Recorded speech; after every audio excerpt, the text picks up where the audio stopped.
Musuh-musuh Robozeta. Selamat datang ke Robozeta Rules. Episod kali ini, musuh.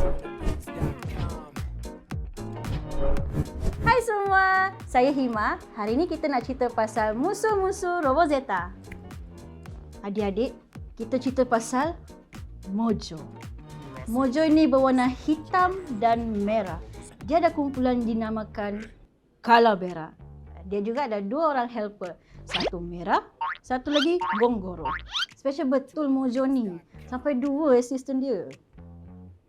Setiap musuh ini kan ada style dia tersendiri. Dan bentuk kenderaan pun tersendiri. Contohnya... Green Goblin dalam Spider-Man. Kenderaan villain kan selalunya ada bentuk tajam-tajam. Scary-scary. Lepas tu, obviously lah. Kereta ni kan geng-geng jahat. Dalam Robozeta pun, mestilah ada kenderaan untuk watak villain. Ingat, watak villain dalam Robozeta ni miskin ke? Dia orang ni masyhur. Lagi-lagi si Mojo. Kapal Mojo pakai senjata apa Meriam bulu ke? Bukan. Kapal Mojo pakai meriam laser. Pshuu.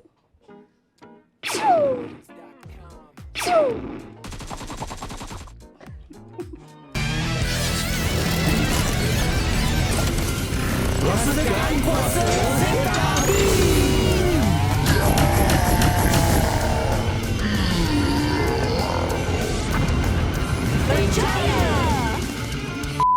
Cara-cara si Mojo ni nak lawan Robozeta, dia buat satu raksasa ni and then dia hantar ke bandar Zetania untuk menghuru-harakan kedamaian bandar tu.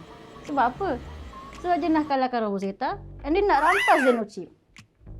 Visi dan wawasan Mojo ni simple je. Kalahkan Robozeta dan rampas Xenochip. Kenapa Kalau nak tahu lagi mendalam, teruskan menonton Robozeta. Astaga. Okeylah adik-adik, kalau nak tahu lebih pasal musuh-musuh ni, jangan lupa like, share, follow, subscribe YouTube, TikTok dan Instagram Robozeta. Bye!